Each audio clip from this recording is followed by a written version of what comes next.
Yes madam, ಈ ಸಿನಿಮಾಗೂ ಮತ್ತು ವೀರಪ್ಪನ್ ಸ್ಟೋರಿಗೂ ನೈಜ ಘಟನೆಗೂ ಏನೋ ಲಿಂಕ್ ಇದೆ ಅಂತ ನಿಜನಾ? ಏನದು? ಎಲ್ಲ ನಮ್ಮ ಪ್ರೊಡ್ಯೂಸರ್ ಇದ್ದಾರೆ, ಅವ್ರಿಗೆ ನೀವು ಕೇಳ್ಬೋದು. ನನಗೆ ಇಲ್ಲೇ ಇದೆ ಧೈರ್ಯ. ಹೌದು ಸರ್, ಆ್ಯಕ್ಚುಲಾಗಿ ಆ ಲೈನೇ ಅದ್ಭುತ. ಯಾಕಂದರೆ ಎಲ್ಲರ ಜಗತ್ತು ಕಣ್ಣು ಬೇರೆ ಕಡೆ ತಿರುಗಿದ ಸಂದರ್ಭದಲ್ಲಿ ಏನೋ ಒಂದು ಬೇರೆ ಘಟನೆ ಆಗುತ್ತೆ ಅಂತಂದ್ರೆ ಆ ಘಟನೆ ಸಿಕ್ಕಿದ್ದು ಹೇಗೆ ಅಂತ ಅಂದ್ಬಿಟ್ಟು ಮೊದಲಿಗೆ ಆ ಥರದೊಂದು ಲೈನು ಕತೆ. ಅದೇ ಅರ್ಲಿ 2000ಸಲ್ಲಿ ತುಂಬ ಪ್ರಾಮಿನೆಂಟಾಗಿ ಇದ್ದಂಥ ಒಂದು ಹೆಸರು ಅದು. ಅಂದರೆ ಇಡೀ ಎರಡು ರಾಜ್ಯನ ಹೆದರಿಸಿ ಅಥವಾ ಎರಡು ರಾಜ್ಯಕ್ಕೆ ತಲೆನೋವಾದಂಥ ಒಂದು ವ್ಯಕ್ತಿಯ ಹೆಸರದು. ಸೊ ಆ ಟೈಮಲ್ಲಿ ಈ ಥರದ್ದು ಏನೋ ಒಂದು ನಡೆದ್ರೆ ಹೇಗಿರುತ್ತೆ ಅಥವಾ ನಡೆದಿದ್ರೆ ಹಿಂದಿನ ಒಂದು ಸ್ಟೋರಿ ಹೇಗಿರುತ್ತೆ ಅನ್ನೋದೇ ಥಾಟ್ ಇದ್ದಿದ್ದು. ಅದ್ರಲ್ಲಿ ಕೆಲವು ರಿಯಲ್ ಇನ್ಸಿಡೆಂಟು, ಕೆಲವು ಪೇಪರ್ ಆರ್ಟಿಕಲ್ಸ್ನ ಅದೆಲ್ಲನೂ ಪುನೀತ್ ಕಲೆಕ್ಟ್ ಮಾಡ್ಕೊಂಡಿದ್ರು. ಸೊ ಅದನ್ನು ಅವ್ರು ನನಗೆ ತೋರಿಸಿ, ನೋಡಿ ಸರ್, ಈ ಥರದೊಂದು ಆರ್ಟಿಕಲ್, ಈ ಥರದೊಂದು ಆಗಿದೆ, ಹಿಂಗಿದೆ. ಅಂದರೆ ರಿಯಲ್ ಸ್ಟೋರಿ ಅದು, ಆ ಲವ್ ಸ್ಟೋರಿ. ಕೆಲವೊಂದು ಘಟನೆಗಳು ಸೊ ಎಕ್ಸಾಕ್ಟ್ ರಿಯಲ್ಲೇ ಮಾಡಿದ್ರೆ ಡಾಕ್ಯುಮೆಂಟ್ರಿ ಆಗೋಗುತ್ತೆ ನಮಗೆ. ಅದಲ್ಲದೆ ಕೆಲವೊಂದು ಘಟನೆಗಳು ಹಿಂಗಿದೆ. ಸೊ ಅದೆಲ್ಲನೂ ಮಿಕ್ಸ್ ಮಾಡಿ ಈ ಥರದೊಂದು ಮಾಡಿದ್ರೆ ಚೆನ್ನಾಗಿರುತ್ತೆ ಅಂತ ಅವರು ಫೀಲ್ ಮಾಡಿದ. That is the first thing that I like it. And ಯೂಶ್ವಲಾಗಿ ಆ ಕ್ಯಾರೆಕ್ಟರ್ ಮೇಲೆ ಮಾಡಿರೋದು ಎಲ್ಲನೂ ಅದ್ರ ಮೇಲೆ ಟ್ರಾವೆಲ್ ಮಾಡ್ಕೊಂಡು ಹೋಗಿದೆ. ಇದ್ರಲ್ಲೇನು ಅಂತಂದರೆ ಅದಿರುತ್ತೆ, ಬಟ್ ಅದ್ರ ಹಿಂದೆ ಒಂದು ನಡೀತಾ ಇರೋದು ಒಂದು ಬ್ಯೂಟಿಫುಲ್ ಬೇರೆ ವಿಷಯ ಇದೆ ಗೊತ್ತಾ, ಅದು ತುಂಬ ಚೆನ್ನಾಗಿ ವರ್ಕ್ ಆಗುತ್ತೆ. ಸರಿ, ಈ ಹೊಸಬ್ರನ್ನ ಹೊಸತನವನ್ನು ಅಷ್ಟು ನಂಬೋದು ಯಾಕೆ, ಯಾವ ಕಾರಣಕ್ಕೆ? ಯಾಕೆಂದರೆ ನೀವು ಎಲ್ಲರಿಗೂ ಇನ್ವೆಸ್ಟ್ ಮಾಡೋ ಅಂತೀರೋ ಹೊಸಬ್ರು ಇರ್ತಾರೆ, ಹೊಸ ಟೀಮ್ನೇ ಹುಡುಕ್ತೀರಿ, ಕಲಾವಿದರನ್ನ ಹುಡುಕ್ತಾ ಇರ್ತೀರಿ. ಆ ನಂಬಿಕೆ ಇದೆಯಲ್ಲ ಸರ್. ಯಾಕಂದರೆ ಯಾವ್ದಾದ್ರು ಕತೆ ಕೇಳಿದಾಗ, ಇವನಿಗೆ ಏಳುಮಲೆ ಕತೆ ಕೇಳಿದಾಗ ನಿಮ್ಮ ಮನಸ್ಸಲ್ಲೂ ಬರ್ಬೋದು, ಈ ಕತೆನ ನಾನೇ ಡೈರೆಕ್ಟ್ ಮಾಡಿದ್ರೆ ಹೇಗಿರುತ್ತೆ ಅಂತ. ಅದನ್ನೆಲ್ಲ ಬಿಟ್ಟು ಬೇರೆಯವ್ರಿಗೆ ಚಾನ್ಸ್ ಕೊಡೋದು ಯಾಕೆ ಅಂತ. ನನ್ನ ಎಕ್ಸ್ಪೀರಿಯನ್ಸ್ ಅಥವಾ ನನಗೆ ಅದೇನೋ ಹೇಳ್ತಾರಲ್ಲ, ನೀವು ಹೆಂಗೆ ಬೆಳ್ಕೊಂಬಂದಿರ್ತೀರ ನಿಮ್ಗೆ ಹಾಗೇನೇ ಆಗುತ್ತೆ ನಿಮ್ಮ ಲೈಫಲ್ಲಿ ಅಂತ ಅಂದ್ಬಿಟ್ಟು. ನಾನು ರ್ಯಾಂಬೋ 1 ಮಾಡಬೇಕಾದ್ರೆ ನಾನೊಬ್ಬ ಆ್ಯಕ್ಟ್ರಾಗಿ ಎಂಟ್ರ್ ಆಗ್ತೀನಿ, ವಿದ್ಯಾರ್ಥಿ ನವಗ್ರಹ ಫಿಲಮ್ಗಳೆಲ್ಲ ಮಾಡಿದ್ರೆ ನಾನು ಆ್ಯಕ್ಟ್ರಾಗಿ ವರ್ಕ್ ಆಗಲಿಲ್ಲ ನನಗೆ.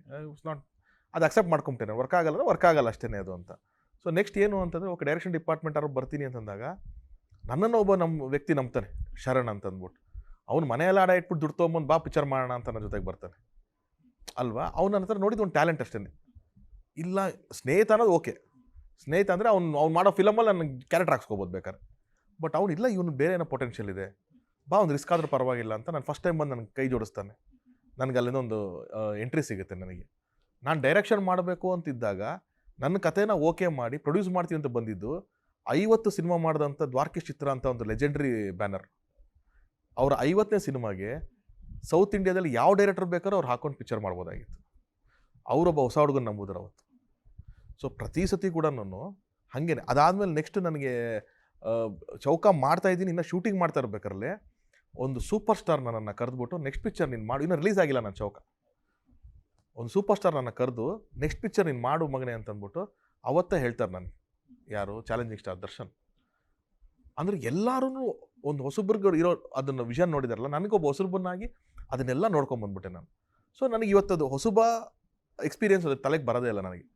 ಟ್ಯಾಲೆಂಟ್ ಇದೆಯಾ ಇಲ್ವಾ, ಇಷ್ಟೇ ಸಿಂಪಲ್ ನನಗೆ. ಸೊ ಇವತ್ತು ನನಗೆ ಏಳುಮಲೆ ಪುನೀತ್ ಹೇಳ್ತೀರ ಅಂತಂದರೆ, ನಾನು ಪಿಕ್ಚರ್ ಮಾಡೋದಕ್ಕೆ ನನಗೆ ಪ್ರೊಡ್ಯೂಸರ್ಸ್ ಇದ್ದಾರೆ, ನಂಗೆ ಮಾಡ್ಕೋತೀನಿ ನಾನು, ನಿನಗೆ ತಾನೇ ಬೇಕಾಗಿರೋದು. ಆಮೇಲೆ ಇವತ್ತು ಹೆಂಗಿದೆ, ಎಲ್ಲರೂ ಊಟ ಮಾಡಿದ್ರು ಮಿಗೋಷ್ಟು ಊಟ ಇದೆ, ಯಾರ ತಟ್ಟೆ ಇನ್ನೊಬ್ರು ಯಾರು ಕಿತ್ಕೊಳ್ಳೋ ಅವಶ್ಯಕತೆ ಇಲ್ಲ, ಎಲ್ಲ ಅಷ್ಟಿದೆ, ಇನ್ನೂ ಮಿಕ್ಕತ್ತೆ. ಸೊ ನೀನು ಸೂಪರ್ ಸ್ಟಾರ್ ಡೈರೆಕ್ಟರ್ ಆಗು, ನೀನು ಬಾ, ನಾನು ಪಿಕ್ಚರ್ ಮಾಡ್ತೀನಿ, ಎಲ್ಲರೂ ಮಾಡೋಷ್ಟು ಚಿತ್ರರಂಗದಲ್ಲಿ ಅವಕಾಶ ಇದೆ. ಸೊ ಆ ನಿಟ್ಟಿನಲ್ಲಿ ನನಗೇನು ಅದು ಯಾವತ್ತೂ ಆ ಥರದೊಂದು ಥಾಟ್ ಪ್ರೊಸೆಸ್. ಇವಾಗ ನಮ್ಮ ಜಡೇಶ್ ಆದರೂ ಕೂಡ ಗುರು ಶಿಷ್ಯರು ನಾವು ಮಾಡಿದ್ವಿ. ಇವಾಗ ಲ್ಯಾಂಡ್ ಲಾರ್ಡ್ ವಿಜಯ್ ಅವ್ರದ್ದು ಪಿಕ್ಚರ್ ಮಾಡ್ತೀವಿ, ನೀನು ನಾಳೆ ಇನ್ನೂ ದೊಡ್ಡ ಸ್ಟಾರ್ ಮಾಡು, ಮತ್ತೊಂದು ಮಾಡು. ಬಟ್ ಸ್ಟಿಲ್ ನಾವು ಆಫೀಸಲ್ಲಿ ನಾವೆಲ್ಲ ಒಟ್ಟಿಗೆ ಕೆಲಸ ಮಾಡ್ತೀವಿ, ನಾವೆಲ್ಲ ಒಟ್ಟಿಗೆ ಸ್ಕ್ರಿಪ್ಟ್ಗಳು ಮಾಡ್ತೀವಿ. ಜಡೇಶ್ ಸ್ಕ್ರಿಪ್ಟ್ ನಾನು ಡಿಸ್ಕಷನ್ ಮಾಡ್ತೀನಿ, ನನ್ನ ಸ್ಕ್ರಿಪ್ಟಿಗೆ ಜಡೇಶ್ ಬರ್ತಾರೆ, ಪುನೀತ್ ಏನೋ ಡಿಸ್ಕಷನ್ ಮಾಡ್ತಾನೆ. ಇದು ಹೀಗೆ ಒಂದು ಟೀಮ್ ವರ್ಕ್ ಆಗೇ ಹೋಗಬೇಕು. Look, it is cinema is not or never a one man show. Maybe ಈ ಥರ ತಂಡಗಳು ಜಾಸ್ತಿ ಆಗಬೇಕಾ ಅಂತ ಕನ್ನಡದ ಈಗಿನ ಪರಿಸ್ಥಿತಿಗೆ. ಅದು ನಾವು ಯಾವಾಗಲೂ ಹೇಳ್ತೀವಿ. ನಾವು ಇದುವರೆಗೂ ನಾವು ನೋಡಿದಾಗೆಲ್ಲನೂ ದೊಡ್ಡದು ಹಿಟ್ ಫಿಲಮ್ ಯಾವಾಗ ಆಗಿದೆ ಅಂದರೆ ಒಂದು ತಂಡ ಜೊತೆಗಿದ್ದಾಗಲೇ. ಆ ತಂಡ ಒಡೆದೋಯ್ತು ಅಂತ ತಕ್ಷಣ ಮತ್ತೆ ಅಲ್ಲಿ ವರ್ಕ್ ಆಗಿಲ್ಲ. ಸೊ ಹಾಗಾಗಿ ನಾನು ನಂಬೋದು ಅದೇನೆ. ನನಗೆ ಇವತ್ತು ನೀವು ತೊಗೊಂಡ್ರೆ ನನ್ನ ಅಷ್ಟು ಸಿನಿಮಾ ನೋಡಿ ಅದೇ ಕ್ಯಾಮ್ರಾಮನ್ ಇರ್ತಾರೆ, ಅದೇ ಎಡಿಟರ್ಸ್ ಇರ್ತಾರೆ, ಅದೇ ರೈಟರ್ಸ್ ಇರ್ತಾರೆ, ಅವ್ರುಗಳಲ್ಲೇ ಇದೀವಿ ನಾವು. So we don't want to split that teams. ಹೊಸಬ್ರು ಬರಲಿ, ಬಟ್ ಹಂಗೆ ಟೀಮ್ ಕಟ್ಕೊಂಡೇ ಹೋಗಬೇಕು ಅಂತ ಹಾಗೆ ನಂಬ್ಕೊಂಡಿದ್ದೀನಿ ಇಲ್ಲಿವರೆಗಂತೂ. ಮೇ ಬಿ ಈ ಥರದೊಬ್ಬರು ಕ್ರಿಯೇಟಿವ್ ಹೆಡ್ ಇದ್ದರೆ ಎಲ್ಲ ಸಿನಿಮಾವು ಸಕ್ಸಸ್ ಆಗುತ್ತೆ ಅಂತ. ಅಲ್ಲ 100% ಈ ಥರ ಒಂದು team, first of all team ಇರೋದು ಇದೆ ನೋಡಿ, ತುಂಬ ಇಂಪಾರ್ಟೆಂಟು. ಅದು ಸರ್ ಹೇಳಿದ ರೀತಿ, ಯಾಕಂದರೆ ಆ ಥರ ಒಂದು ಟೀಮ್ ಇದ್ದರೆ ನೀವು ಆರಾಮಾಗೆ ನುಕ್ಕೊಂಡು, ಅಂದರೆ ನಿಮ್ದು ಆಲ್ರೆಡಿ ಒಂದು ಸೆಟಪ್ ಇರುತ್ತೆ, ಹೊಸ ಒಂದು ಯಾರನ್ನ ಹಾಕೊಂಡು ಮಾಡ್ತೀವಿ, ಹೊಸ ಡೈರೆಕ್ಟರ್ ಹಾಕೊಂಡು ಮಾಡ್ತೀರಾ, ಆಲ್ರೆಡಿ ಟೀಮ್ ಸೆಟಪ್ ಇದೆ. ನಾನೇ ಇನ್ಫ್ಯಾಕ್ಟ್ ಈ ಕತೆನೂ ಫಸ್ಟ್ ಟೈಮ್ ಕೇಳಿದ ಮೇಲೆ ತರುಣ್ ಸರಿಗೆ ಸಿಕ್ಕಿದ್ವಾಗ ಅವ್ರು ನನ್ನ ಆಫೀಸಲ್ಲಿ ಕೂಡಿಸ್ಬಿಟ್ಟು ಅದೇ ಹೇಳಿದ್ರು, ಕಂಪ್ಲೀಟ್ ಟೀಮ್ ನಂದೇ. ಡೈರೆಕ್ಟ್ರ್ ಪುನೀತ್ ಸರ್ ಪಕ್ಕದಲ್ಲೇ ಕೂತಿದ್ರು. ಈ ಡೈರೆಕ್ಟ್ರು ಪುನೀತ್ ಅವರು ಅಂತ, ಅವರು ನನ್ನ ಕೋ ಡೈರೆಕ್ಟ್ರೇ. ಆವಾಗ ಸುಧಾ ಸರ್ ಮಾಡಬೇಕಾಗಿದ್ದು. ಸೊ ಕ್ಯಾಮ್ರಾಮನ್ನು ನಮ್ಮ ಟೀಮೇ, ಕಂಪ್ಲೀಟ್ ಟೀಮ್ ನಂದೇ, ಈ ಥರ ಮಾಡ್ತಾಯಿದ್ದೀವಿ ಅಂತ. ಅಂದರೆ ಆ ಥರ ಇರುವಾಗ ನಿಮ್ದು ಆಲ್ರೆಡಿ ಒಂದು ಸೆಟಪ್ ಇರುತ್ತೆ. ಆವಾಗ ನಿಮ್ಗೆ ಕಾನ್ಫಿಡೆನ್ಸ್, ಅಂದರೆ ನೀವು ಬೇರೆ ಒಬ್ಬರಿಗೆ ಹೊಸೊಬ್ರಿಗೂ ಕೊಟ್ಟರು ಚಾನ್ಸು, ಫಾರ್ ಎಕ್ಸಾಂಪಲ್ ನಾನು ಹೊಸಬ ಈಗ, ಬಟ್ ಅವ್ರಿಗೆ ಕಂಪ್ಲೀಟ್ ಅವ್ರ ಮಿಕ್ಕಿದ ಟೀಮ್ ಮೇಲೆ ಒಂದು ಇದಿದೆಯಲ್ಲ, ಭರೋಸೆ ಇದೆಯಲ್ಲ, ಓಕೆ ಇವ್ರು ಮಾಡ್ಕೊಂಡು ತರ್ತಾರೆ ಅಂತ. ಸೊ ಇದರಲ್ಲಿ ಆ್ಯಕ್ಚುಲಿ ನಾನು ಹೊಸಬ ಸರ್ ನಿಮ್ಮ ತಂಡದಲ್ಲಿ. ಹಿಂಗೆ ಕಂಟಿನ್ಯೂ ಆಗ್ಬಿಡ್ಬೇಕು ನಿಮ್ಮ ತಂಡದಲ್ಲಿ. ಈ ಸಿನಿಮಾದಲ್ಲೂ ಸಿಂಗಲ್ ಶಾಟ್ ಲೆಂತಿ ಡೈಲಾಗ್ ಆ ಥರದ್ದು ಏನಾರು ಟ್ರೈ ಆಗಿದೆ? ಇಲ್ಲ, ಈ ಸಿನಿಮಾದಲ್ಲಿ ಆ್ಯಕ್ಚುಲಿ ಅಂಥದ್ದು ಜಾಸ್ತಿ ಅವಕಾಶ ಇರಲಿಲ್ಲ. ಯಾಕಂದರೆ ತುಂಬ ಫಾಸ್ಟ್ ಪೇಸ್ ಸಿನಿಮಾ ಇದು. ಥ್ರಿಲ್ಲರ್ ಅಂದಮೇಲೆ ತುಂಬ ನಿಂತ್ಕೊಂಡು ಮೊನಲಾಗ್ ಹೇಳೋದು, ಎಳೆಯೋದು ಅಂಥದ್ದೆಲ್ಲ ಟೈಮೂ ಇಲ್ಲ. ತುಂಬ ಫಾಸ್ಟಾಗಿ ಕಟ್ಟಿಂಗ್ಸಲ್ಲಿ ಹೋಗ್ತಾ ಇರುತ್ತೆ. ಹಂಗಂತ ಹೇಳ್ಬಿಟ್ಟು ಇದು ತಮಿಳಲ್ಲಿ ಸಿಂಗಮ್ ಎಲ್ಲ ಬಂತಲ್ಲ, ಆ ಥರ ಕಟ್ಟಿಂಗ್ಸ್ ಅಲ್ಲ, ಸಖತ್. ಅಂದರೆ but over all play fast ಇರುತ್ತೆ. ಸೊ ಆ್ಯಂಡ್ ಇನ್ಫ್ಯಾಕ್ಟ್ ಡೈಲಾಗ್ಸು ಅಷ್ಟೇ. ಆ ಥರ ನಿಮಗೆ ಯಾವ ಸೀನಲ್ಲೂ ಡೈಲಾಗ್ಸಲ್ಲಿ ಕತೆ ಹೇಳ್ಕೊಂಡು ಹೋಗೋ ಥರ ಯಾವುದೂ ಇಲ್ಲ. ಡೈಲಾಗ್ಸ್ ಜಸ್ಟ್ ಇನ್ಫಾರ್ಮೇಷನ್ ಕೊಡುತ್ತೆ ಅಷ್ಟೇ. ಕತೆ ನಿಮಗೆ ಸ್ಕ್ರೀನ್ ಪ್ಲೇನೇ ಹೇಳ್ಕೊಂಡು ಹೋಗ್ತಾ ಇರುತ್ತೆ. ಇನ್ಫಾರ್ಮೇಷನ್ ಎಲ್ಲೆಲ್ಲಿ ಏನೇನು ಪ್ಲ್ಯಾಂಟ್ ಮಾಡ್ಬೇಕು ಅದು ಮಾತ್ರ ಡೈಲಾಗ್ ಕೊಡೋದು ಅಷ್ಟೇ. ಸೊ ಆ ಥರ ಇಲ್ಲ, ಬಟ್ ಒಂದು ಬ್ಯೂಟಿ ಇದೆ. ಯಾಕಂದರೆ at the end of the day Sudha sir ಮಾಡಿಲ್ಲ, ಅದ್ವೈತ್ ಗುರುಮೂರ್ತಿ ಅವ್ರು ಮಾಡಿದ್ರು ಸಿನಿಮ್ಯಾಟೋಗ್ರಫಿ ಈ ಸಿನಿಮಾ ಅಲ್ಲಿ. ಆ್ಯಂಡ್ ಸರ್ ನೀವು ಹೇಳ್ತೀರಾ ನಾನು ಹೇಳ ಅವ್ರ ಬಗ್ಗೆ. ಅವರು ನಿಜವಾಗ್ಲೂ ಅಫ್ಕೋರ್ಸ್ ಅವ್ರ ಕೆಲಸ ನಾನು ಅರ್ಲಿಯರ್ ಇದರಲ್ಲೂ ನೋಡಿದ್ದೆ, ಸಪ್ತಸಾಗರದ ಆಚೆಯಲ್ಲೆಲ್ಲ ನೋಡಿದ್ದೆ. ಆ್ಯಂಡ್ ಐ ವಾಸ್ ಆಲ್ವೇಸ್ ಅವ್ರ ಕೆಲಸ ನೋಡಿಬಿಟ್ಟೆ I was a big fan of his work. ಇಲ್ಲಿ ಅಫ್ಕೋರ್ಸ್ ನಾನು ಡೈರೆಕ್ಟಾಗಿ ನೋಡೋಕೆ ಸಿಕ್ತು. ಆಮೇಲೆ ಫುಲ್ ಒನ್ ನೈಟಲ್ಲಿ ನಡೆಯೋ ಕತೆ ಅಲ್ವಾ. ಸೊ ಎಷ್ಟು ಬ್ಯೂಟಿಫುಲ್ಲಾಗೆ ಅವರು ಪಿಕ್ಚರೈಸ್ ಮಾಡಿದ್ದಾರೆ, ನಮ್ಮನ್ನೆಲ್ಲ ಎಷ್ಟು ಚೆನ್ನಾಗಿ ತೋರಿಸಿದ್ದಾರೆ ಅಂದರೆ ಜಸ್ಟ್ ಅಮೇಝಿಂಗ್. ಸೊ ಆ ಒಂದು ಬ್ಯೂಟಿ ಹೋಗ್ತಾ ಇರುತ್ತೆ ಸಿನಿಮಾ ಅಲ್ಲಿ. Super sir. ಈ ಒನ್ ನೈಟ್ ಕತೆಗಳು ಅನ್ನೋದು ಯಾವಾಗಲೂ ಒಂದು ಎಕ್ಸೈಟ್ಮೆಂಟ್ ಕೊಡುವಂಥ ಕಂಟೆಂಟು. ಒಂದು ದಿನದಲ್ಲಿ ಆಗುವಂಥ ಕಥೆಯನ್ನು ಒಂದು 2.5 ಅವರ್ನಲ್ಲಿ ಹೇಗೆ ಹೇಳ್ತಾರೆ ಅಂತ, ಅದು ಯಾವ ಮಟ್ಟಿಗೆ ಚಾಲೆಂಜ್ ಆಯ್ತು ಈ ಸಿನಿಮಾಗೆ ಅಂತ?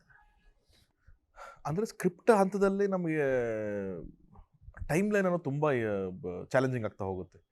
ಟೈಮ್ ಲೈನ್ ಹೆಂಗೆ ಹಿಡ್ಕೊಂಡು ಕೂರಿಸೋದು ನಾವು. ಆಮೇಲೆ ಎರಡನೇದು ವಿಜುವಲ್ಸ್ ಬೋರ್ ಆಗಬಾರ್ದು. ಒನ್ ನೈಟ್ ಆದರೂ ಕೂಡ ವಿಜುವಲ್ಸ್ ಬೋರ್ ಆಗಬಾರ್ದು ಹೆಂಗೆ ಅಂತ. ಬಟ್ ಲಕ್ಕಿಲಿ ನಮಗೇನಾಗೋಯ್ತು, ನಾವು ಪಿಕ್ಚರ್ ಮಾಡಿ ಸ್ಕ್ರಿಪ್ಟ್ ಮಾಡಿ ಮುಗಿಸೋ ಹಂತದಲ್ಲಿ ಇರಬೇಕಾರ್ಲೆ ಐ ಥಿಂಕ್ ನಮ್ಮ ಮುಹೂರ್ತ ಆಗಿದ್ದ ವಾರದಲ್ಲೇ ಮ್ಯಾಕ್ಸ್ ಬಂತು, ಸುದೀಪ್ ಸರ್ದು ಮ್ಯಾಕ್ಸು. ಅದು ಒನ್ ನೈಟ್ ನಡೆಯುತ್ತೆ ಕತೆ, ದೊಡ್ಡ ಹಿಟ್ ಆಯಿತು.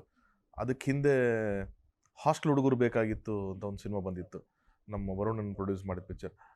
ಅದು ತುಂಬ ಚೆನ್ನಾಗಿ, ಅದು ಒಂದೇ ನೈಟಲ್ಲಿ ನಡೆಯುತ್ತೆ ಕತೆ. ಅಥವಾ ಯಾವುದು ತಮಿಳ ಕೈದಿ ಅಂತ ಒಂದು ಸಿನಿಮಾ, ನಾಯಿಟ್ಟು ಅಂತ ನಾವೆಲ್ಲ ನೋಡಿದ್ವಿ, ಯಾವುದಾದ್ರು ಒನ್ ನೈಟ್ ಆಗುತ್ತೆ ಏನೋ ಅಂತ ಅಂದ್ಬಿಟ್ಟು. ಸೊ ನಮ್ಮ ಜಾನರೇ ಬೇರೆ, ಬಟ್ ಅಂದ್ರೂ ಅದೆಲ್ಲನೂ ವರ್ಕ್ ಆಯಿತು, ಆಡಿಯನ್ಸ್ ಇಷ್ಟಪಡ್ತಾರೆ ನಮಗೆ ಅಂತ ಅಂದಾಗ ನಮಗೆ ವಿಜುವಲಿ ಚಾಲೆಂಜಿಂಗ್ ಇತ್ತು. ನಮಗೆ ಒಂದೇನು ಅಂತಂದರೆ ಫಾರೆಸ್ಟ್ ಸ್ವಲ್ಪ ಜಾಸ್ತಿ ನಮಗೆ ಇರೋದು. ಸೊ ಹಾಗಾಗಿ ವಿಜುವಲ್ ತೋರ್ಸೋದು ಸ್ವಲ್ಪ ಚಾಲೆಂಜಿಂಗ್ ಆಯಿತು. ಯಾಕಂದರೆ ನೀವು ನಾರ್ಮಲ್ ಊರಲ್ಲಿ ನೈಟ್ ಏನೇ ಮಾಡಿದ್ರು ಲೈಟ್ಸು ಸಪೋರ್ಟಿವ್, ಬಿಲ್ಡಿಂಗ್ ಇದೆ, ಲೈಟ್ ಇದೆ, ಈ ಥರದ್ದು ಏನೋ ಒಂದು ಸಪೋರ್ಟಿವ್ ಸಿಕ್ಬಿಡುತ್ತೆ. ಫಾರೆಸ್ಟ್ ಅಂತ ಬಂದಾಗ ದೇರ್ ಇಸ್ ನೋ ಲೈಟ್. ನೀವು ರಿಯಲಲ್ಲಿ ಹೋದರೆ ಬರೀ ಒಂದು ಮೂನ್ ಲೈಟ್ ಸೋರ್ಸ್ ಇರುತ್ತೆ ಅಷ್ಟೇ. ಸೊ ನಾವೊಂದು ಇಡೀ ಫಾರೆಸ್ಟ್ನ ಲಿಟ್ ಅಪ್ ಮಾಡಬೇಕು. So that was more challenging. Regular ಶೂಟಿಂಗಿಗೆ ಒಂದು ಲೈಟ್ ಹಾಕೋ ಜಾಗದಲ್ಲಿ ಇಲ್ಲಿ 10 ಲೈಟ್ ಬೇಕು ನಮಗೆ ಎಕ್ಸ್ಪೋಜರ್ಗೆ. ಅಂದರೆ ಆಯಿತು, ನೀನು ಕಾಡಿಗೆ ಶೂಟಿಂಗ್ ಮಾಡ್ತಾ ಇದೆಯಾ, ಇಷ್ಟು ಮಾತ್ರ ಲೈಟ್ ಅಪ್ ಮಾಡೋದ್ರೆ ಕಾಡಿಗೆ ಯಾಕೆ ಹೋಗ್ತೀಯ, ಅದಕ್ಕೆ ನೀನು ಇಡೀ ಕಾಡು ತೋರಿಸ್ಬೇಕು ತಾನೆ ನೈಟ್ ಹತ್ತು ಹೋದರೆ.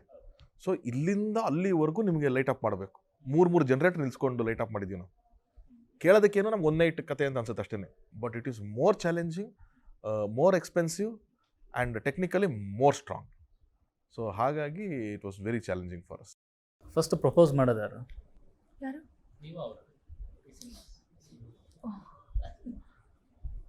ಫಸ್ಟ್ ಪ್ರಪೋಸ್ ಮಾಡೋದು ಐ ಥಿಂಕ್ ಅವರೇ ಅನಿಸುತ್ತೆ.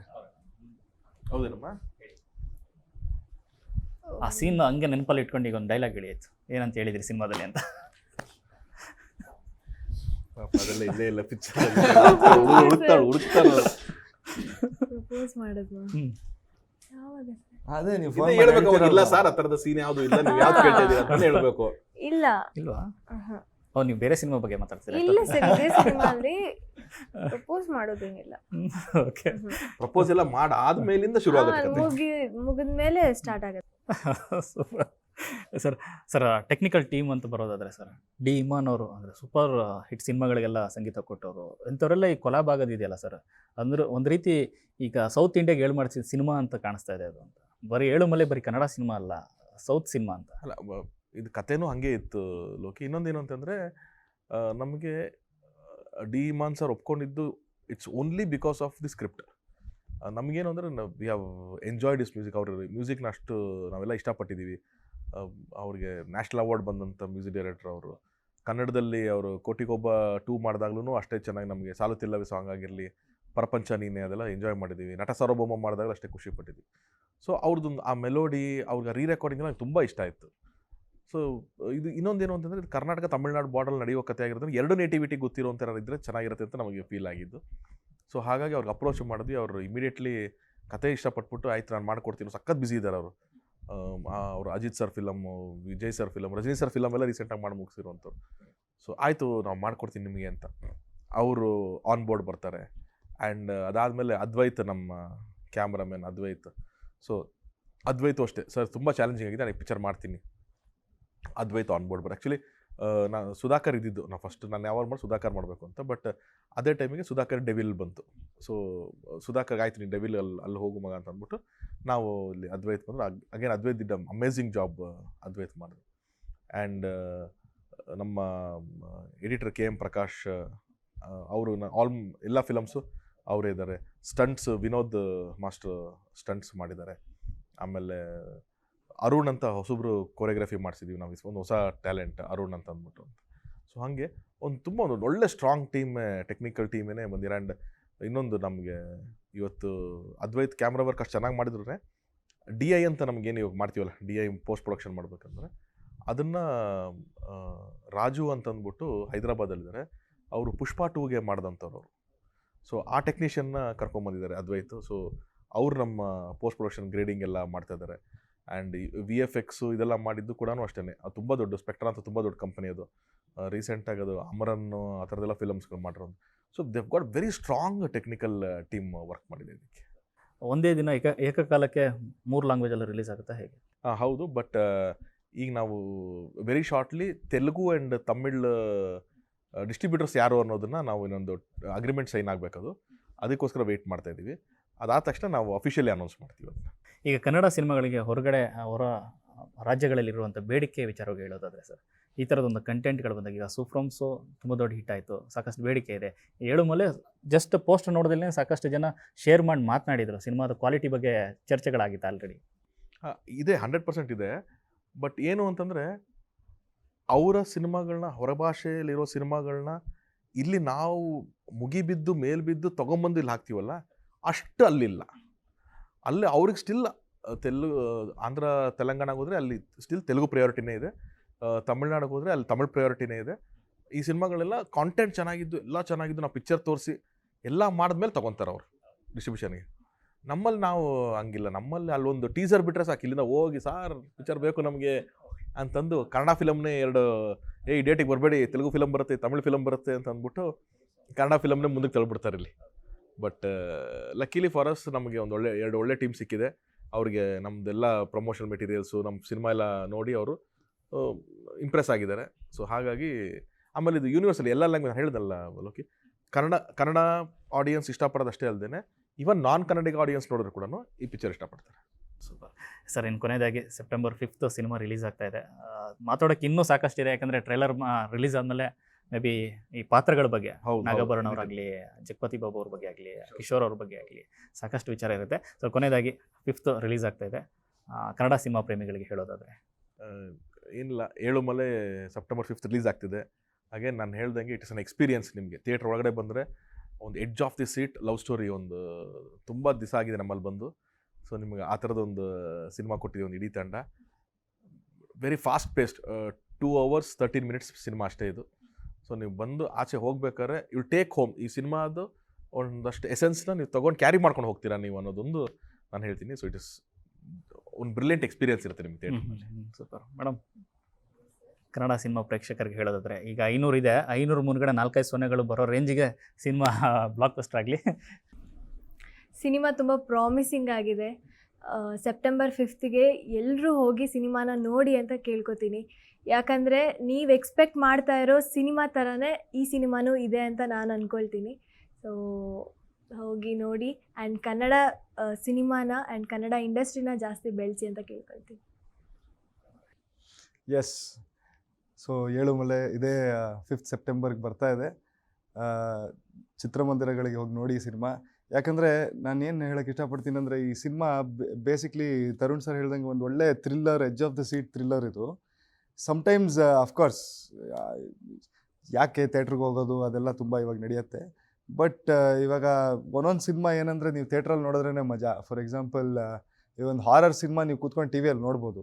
ಬಟ್ ಅದಕ್ಕೆ ನೀವು ಅದೇ ಥಿಯೇಟ್ರಲ್ಲಿ ಕೂತ್ಕೊಂಡು ನೋಡಿದ್ರೆ ಒಂದು ಥ್ರಿಲ್ಲೇ ಬೇರೆ ಇರುತ್ತೆ, ಆಮೇಲೆ ಒಂದು ಆ ಎಕ್ಸ್ಪೀರಿಯನ್ಸೇ ಬೇರೆ ಇರುತ್ತೆ. ನಮ್ಮದು ಅದೇ love story, but it's a thriller love story. ಆಮೇಲೆ ಅಷ್ಟು ಫಾಸ್ಟ್ ಪೇಸ್ಟ್ ಆಗಿದೆ, ಎಡ್ಜ್ ಆಫ್ ದ ಸೀಟ್ ಇದೆ. ನೀವು ಯಾವಾಗ ಥಿಯೇಟ್ರಲ್ಲಿ ಕೂತ್ಕೊಂಡು ನೋಡ್ತೀರಾ ಆವಾಗಲೇ ನಿಮಗೆ ಅದರದ್ದು ಕಂಪ್ಲೀಟ್ ಫುಲ್ಫಿಲ್ಡ್ ಆಗಿ ಎಕ್ಸ್ಪೀರಿಯನ್ಸ್ ಆಗೋಕ್ಕೆ ಸಾಧ್ಯ.